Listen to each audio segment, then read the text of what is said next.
the very first posture point we want to make is taking the correct stance when you go to start to pitch. When you're beginning your drills, the best position to take is with both feet at 45-degree angles, which we covered. And then also you'll notice at this point that my center of gravity is right down the middle of my body. My weight is distributed evenly on both feet. When I want to take a drill position, especially the IR drills, I recommend that what you do is you have the student actually get all their body weight over their left leg, okay? So that you can see that my knee and then my hip and my shoulder are all connected in a straight line.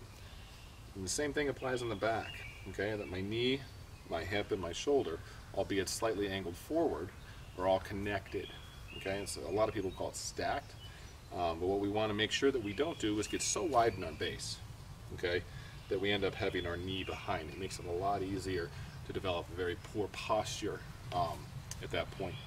As we progress through pitching, it'll be a point to get back into the stacked position, but when you start in your drill, make sure your weight is forward over your front foot, and this will allow you easily to minimize your torso movement.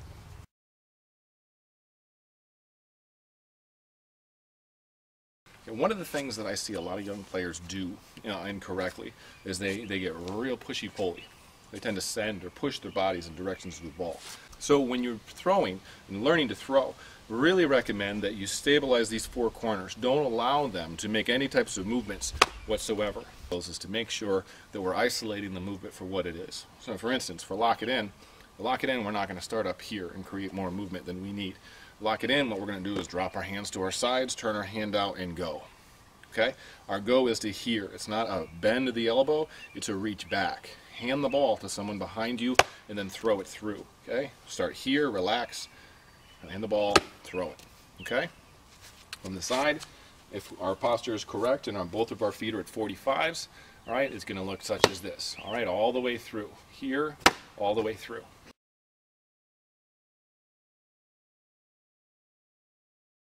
Okay, let's talk about back chaining.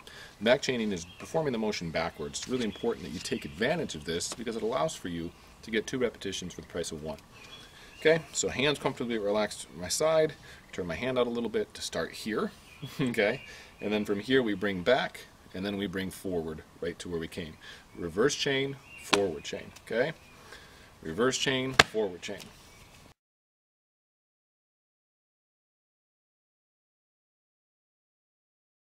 All right, the lock-it-in drill is so important in that it allows us to actually isolate the movement of the forearm, okay? It actually allows us to create a bit of a lag position, and then from that lag position, actually accelerate down through, okay? So we come back and we accelerate through, all right? Come back, accelerate through. So it's very important that as we perform this drill, that we do so with our elbow resting at our side, not in front of it. I see a lot of kids who let their elbow come into their midline. This is a valgus position of the elbow, puts a lot of stress on the inside part of our elbow. Start here and just come back to here. As you can see, I'm still in contact here, okay? And from here, I'm simply going to pull, lead with my pinky, back down to where I started.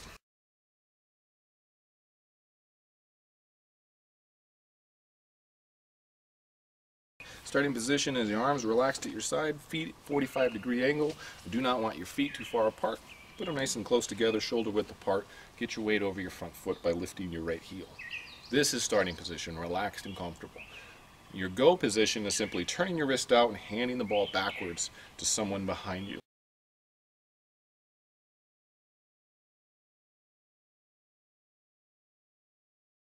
And then from here, simply remove the forearm from the side. Okay? Lock it in does not look like this. Okay? Lock it in looks like this. Okay? And from here, all you do, again, relax at your sides, turn the ball out, here, all the way through. Okay? Start here, turn the ball out, back, all the way through.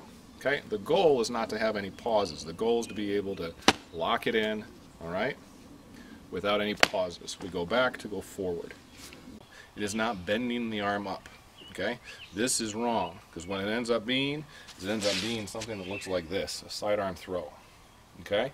What we want to do is hand it back and get back to where we started. So we start here to get here, okay? That should be your goal when you're learning these drills. Don't let them bring their elbow way up like this, just hand the ball back and get back to where you started, okay? Start here, get here.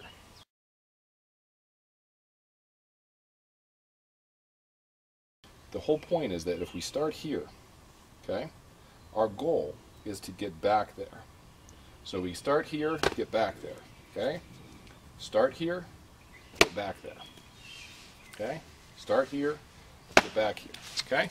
From the side, it looks like this. Start here, get back to here, okay?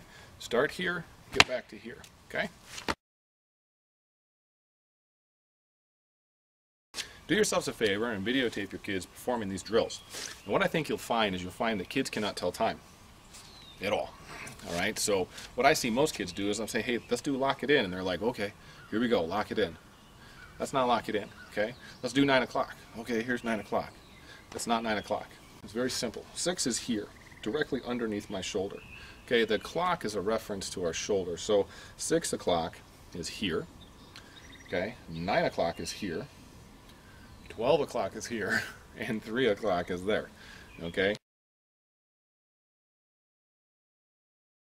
So if you're going to come up, we don't want the ball to exceed 9 o'clock at any time. Right? In fact, I can just use a reference as my arm being parallel to the ground. All right? That should be a good 9 o'clock position.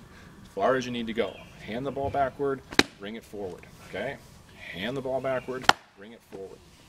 So when you do the 9 o'clock drill, make sure that your 9 o'clock is your lock it in plus a little movement away from the body. This is a 9 o'clock position. Back chain to this position, forward chain through. Okay?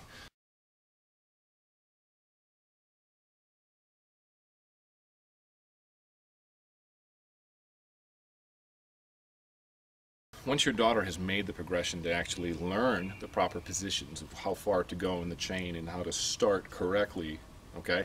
Once she's learned that, the goal is not to segment the movements. The goal is to perform them all the way through.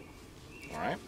So, to give you an example, what I see a lot of kids do, even after they get the movements down correctly, is they'll come up to here, they'll hold it, and then you'll see a gear up and come down. All right? Rather than do that, all we're going to do is we're going to relax here. We're going to turn our hand out to start here. And from here, we're going to come back and just whip through. Okay? Here, we're going to come back and just whip through. All right? That's our goal.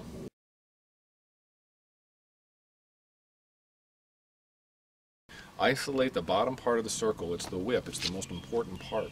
And if you're not doing the drills correctly, then you're just wasting time.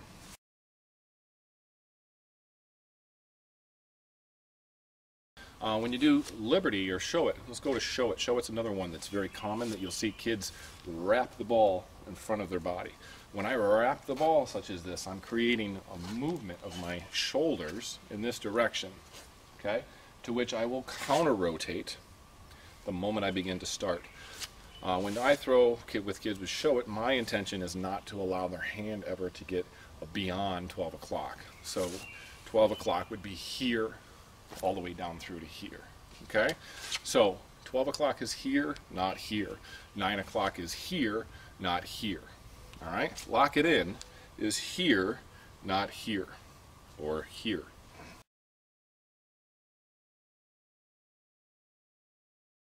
When you get up into Show It, it's handy to actually bring our weight back onto it. So we start stacked over our left foot, and then we bring our weight back over our right foot. Okay? So we're here, bring it back over our right foot, and then come forward. What I see a lot of kids doing that they should really get out of, because it's excessive movement, is they'll do this. Okay, they'll come back, and then they'll go out to leap. Right? Leaping out such as that isn't really going to help in any shape or form. It's a drill. Okay, and in this drill, let's isolate. Let's keep the movements to a minimum to really help prevent excessive movements so that we can isolate the particular one that we're working on, which is indeed the whip.